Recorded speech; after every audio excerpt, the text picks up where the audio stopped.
No one believed a poor mechanic could fix the unfixable machine. But when he did, the CEO gave him more than just a contract. She gave him her heart. Like, share, and subscribe. No matter where you're from, this story will touch your heart. Let's get started. Inside the massive factory, chaos echoed off steel walls and machinery. Sparks flew where frantic technicians attempted repairs, and the smell of overheated wires filled the air. The million-dollar machine, the pride of the company, stood still. Its silence was more terrifying than its usual roar. Workers whispered nervously, knowing every passing second meant mounting losses. At the center of it all stood the CEO, a sharp 40-year-old woman with piercing eyes and an air of authority. She crossed her arms, frustration evident. "If this machine isn't fixed soon, we'll lose everything," she declared, her voice trembling with restrained fury. The factory had been her empire, built over decades, and this particular machine was its crown jewel. Without it, production would halt, contracts would collapse, and the reputation she fought to build would crumble. Teams of engineers had tried their best. Each one came forward with confidence, but walked away defeated. The machine was a labyrinth of circuits, gears, and systems beyond ordinary skill. Her company's future was slipping through her fingers, and her staff looked to her helplessly, waiting for answers she didn't have. Every failure tightened the knot of tension in the room. Among the dozens gathered, a man stood apart from the crowd, a 35-year-old mechanic named Daniel. He wasn't in a polished suit or a lab coat, but in a worn-out shirt stained with oil, his boots scuffed from years of hard labor. He was a single dad, known in town as humble and hard-working, but in this factory he was just another lowly repairman. He had no degrees, no prestigious background, only hands that knew the language of machines better than words. He stayed quiet, listening, but inside him stirred an unusual confidence. The CEO's eyes swept across the room, sharp and demanding, seeking someone brave enough to step forward. For a moment, silence dominated. Then Daniel shifted slightly, raising his hand. The crowd turned, some with curiosity, others with mockery already forming in their smirks. He wasn't part of the elite engineering team, just a hired mechanic called when simple jobs were needed. His courage felt out of place in that moment, like a whisper in a storm. But he took a step forward anyway, his voice calm yet steady. "I can try fixing it." The CEO arched an eyebrow, intrigued but skeptical. She measured him with a glance, his worn boots, tired eyes, and calloused hands. To her, he seemed more like a man who fixed tractors in dusty fields than someone who could restore a million-dollar machine. Still, the absurdity of the situation tugged at her frustration, and she let out a sharp laugh.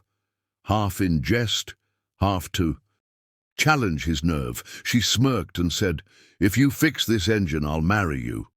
The words dropped like a spark in dry grass, igniting the crowd's laughter instantly. Laughter spread through the room like wildfire. Engineers chuckled, some shook their heads, and a few outright jeered. "Did you hear that? The mechanic fixing what we couldn't?" one scoffed. "Might as well let a farmer solve it," another whispered. To them, Daniel's attempt was ridiculous, an impossible dream that didn't deserve respect. The CEO herself didn't expect him to succeed. She had spoken out of sarcasm and fatigue, but Daniel didn't flinch. His eyes locked on the machine, and instead of the ridicule around him, he saw only the challenge calling to his hands and mind. Daniel had always lived in the shadows of doubt. As a single dad, every job he took was about survival, feeding his daughter, keeping a roof over their heads.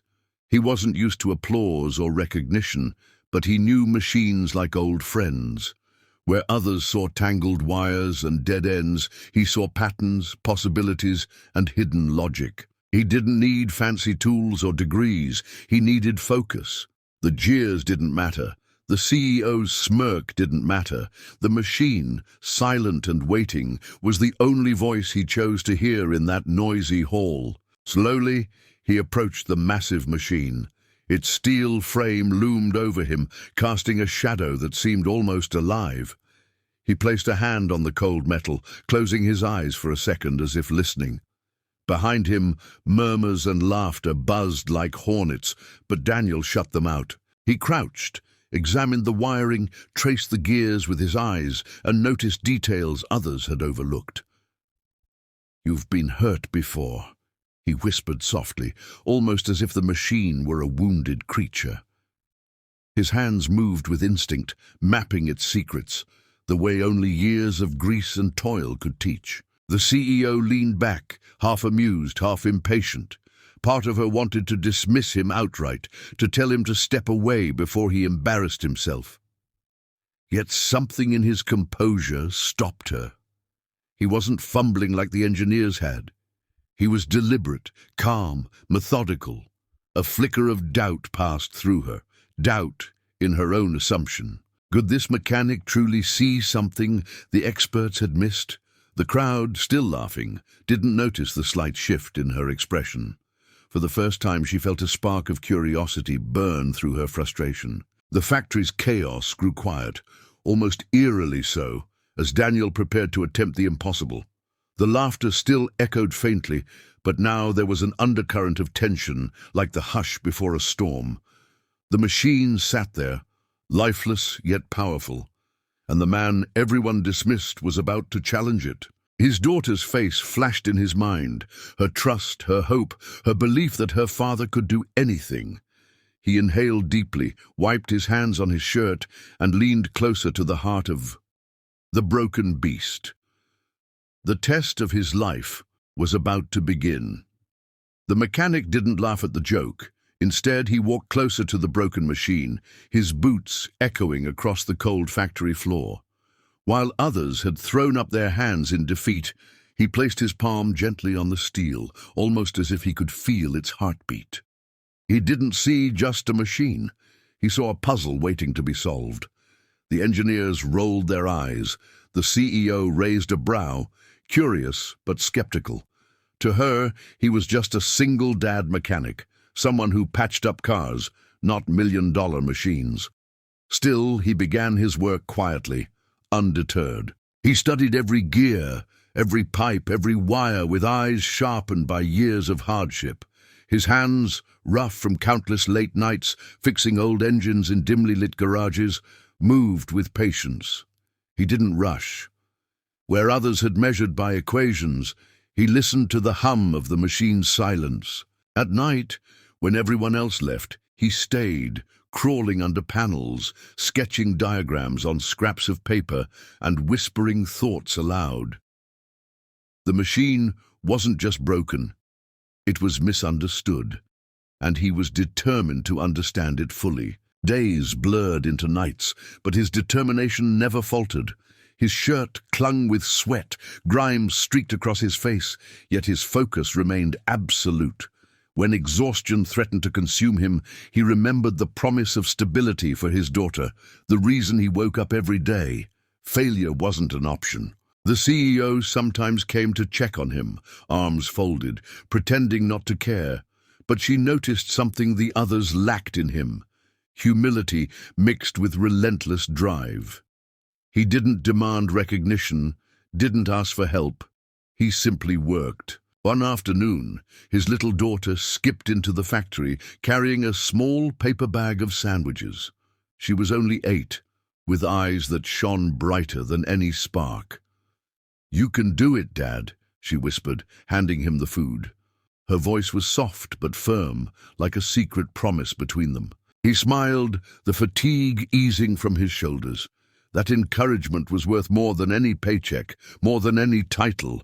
With her tiny hands brushing away grease from his cheek, he felt his resolve burn hotter than before. The engineers mocked him at first, whispering among themselves, "A mechanic? Fixing this? Impossible." Some laughed openly, calling his efforts a waste of time. But as the days stretched on, their laughter quieted. They began peeking over his shoulder, curiosity replacing arrogance. He was doing something no one else had dared, taking the machine apart, not just physically but in his mind. He mapped its flaws like a doctor diagnosing a patient. Slowly, Their smirks faded into stunned silence, replaced by awe. Even the harshest critics leaned closer to see his progress. Piece by piece, the stubborn machine began to respond. A lever that had refused to move for weeks suddenly shifted under his touch. A gear that had been frozen sparked to life after he adjusted its alignment. The sound of metal responding rang through the factory like music. The first time it emitted a faint hum, every eye turned. Engineers who had once sneered were now taking notes, whispering nervously as though watching a miracle. The CEO, despite herself, leaned forward, her heart racing. She had not expected this. The factory became a stage, and he, the quiet performer. Each movement of his hands drew more attention. At night, when he wiped sweat from his brow and tightened the last bolts, the factory lights seemed to glow brighter. It wasn't just a man repairing a machine. It was a father fighting for a future, a man defying the odds. His daughter often sat nearby, swinging her legs and humming songs, filling the silence with warmth. She watched proudly, knowing her dad wasn't just fixing an engine. He was proving to the world what he was capable of. The CEO tried to hide her shifting emotions. At first, she had seen him as nothing more than a pawn, a man to mock with a careless dare. Yet now, every spark that flew from the machine felt like a spark in her chest. She admired his persistence, his refusal to give up when all the experts had walked away. She caught herself staying longer in the factory, watching him with a mix of admiration and something else she couldn't name. For the first time, she believed that maybe he could actually succeed. Then one evening, after nearly collapsing from exhaustion, he tightened the last valve and pressed a switch. At first, silence. Then with a sudden jolt, the machine roared. Gears spun, pistons pumped, and the massive engine, thought dead by all, came alive with thunderous energy. The entire factory shook with its awakening. Engineers gasped, mouths open in disbelief. The CEO froze, eyes wide, her smirk replaced with wonder. His daughter clapped, squealing, "Dad, you did it!" In that moment, he wasn't just a mechanic. He was the man who accomplished the impossible. The night was heavy with silence as the mechanic stood before the giant machine one last time. His hands were blistered, his shirt soaked with grease, but his eyes carried the fire of a man who refused defeat. Around him, engineers and workers gathered, half curious, half skeptical. Even the CEO, usually surrounded by advisors and assistants, was there, arms folded, gaze sharp, masking the nervous hope buried deep inside her. He bent down, adjusted the final bolt, and whispered to himself, "For her, for us." With trembling fingers, he pressed the switch. The machine shuddered at first, coughing like an old beast waking from a long slumber. The sound echoed through the entire factory floor. For a breathless second, everyone thought it would collapse again. But then, like thunder splitting the night sky, the engine roared to life, a deep, steady growl that grew stronger, smoother, until it purred like perfection itself. Lights flashed, belts turned, gears spun. The million-dollar system that had been declared unfixable was reborn before their very eyes. The crowd erupted. Applause, whistles, shouts of joy filled the vast hall. Workers who had doubted him were now cheering his name. Even the engineers, once mocking him, stood frozen in awe, unable to believe what they had witnessed. The mechanic straightened up slowly, wiping the sweat and oil from his face, his chest heaving with exhaustion and triumph. The CEO, her heels clicking against the floor, walked forward. She was a woman used to power, used to keeping her emotions hidden. But as she stood face to face with the man who had just achieved the impossible, her composure cracked. Her lips curved into a proud, almost tender smile. You did it," she whispered, her voice trembling. "You actually did it." He gave a tired smile, his eyes still burning with determination. "You said it couldn't be done, but I don't believe in impossible." She swallowed hard, her earlier words ringing in her ears. "If you can fix this, I'll marry you myself." At the time, it had been a taunt, a way to put him in his place, to silence the laughter of her board members. But now she realized it was a promise, and she was not a woman who broke promises. The factory quieted as she reached for his hand. The touch was firm, yet gentle, the kind that carried both respect and something more. Looking around at her employees, she declared, "He fixed what the world said was unfixable. He's not just a mechanic. He's a man of vision, of courage, and I am a woman of my word." Whispers ran through the crowd, disbelief spreading like wildfire. Could she really mean it? Was she truly going to honor her bold challenge? Days turned into weeks, and the whispers turned into invitations. Golden envelopes were sent to every worker, every engineer, every board member who had once laughed. The factory, once a place of sweat and machinery, buzzed now with talk of flowers, music, and vows. When the wedding day arrived, the contrast could not have been sharper. The mechanic, dressed in a suit that still felt foreign on his rugged frame, stood nervously at the altar. He had spent his life with engines and tools, not tuxedos and ceremonies. But when he saw her, walking down the aisle in a gown that shimmered like starlight, his doubts melted away. The CEO, the woman who once ruled boardrooms with iron resolve, now looked at him with softness in her eyes that no one had ever seen before. Every step she took was not just toward him, but away from the world of pride and arrogance she had once lived in. The vows were simple, yet powerful. She promised to stand by him, not above him. He promised to love her, not just for her power, but for the heart he had discovered beneath it. When they kissed, the room erupted with claps, cheers, and even tears. The workers who had once mocked him now raised their glasses high, celebrating a union no one could have imagined. But the story did not end with the wedding. Their partnership became something more than love. It became legacy. Together, they ran the factory, combining his raw skill and her strategic vision. Where she brought innovation, he brought practicality. Where she sought perfection, he reminded her of humanity. Under their joint leadership, the factory grew into one of the most respected names in the industry. Workers were no longer treated as mere hands, but as family. Apprenticeships were started for poor kids who had no chance at education, inspired by the mechanic's humble beginnings. And every time the massive engine roared to life, people remembered the day it had been saved. Not by experts in expensive suits, but by a man who refused to give up.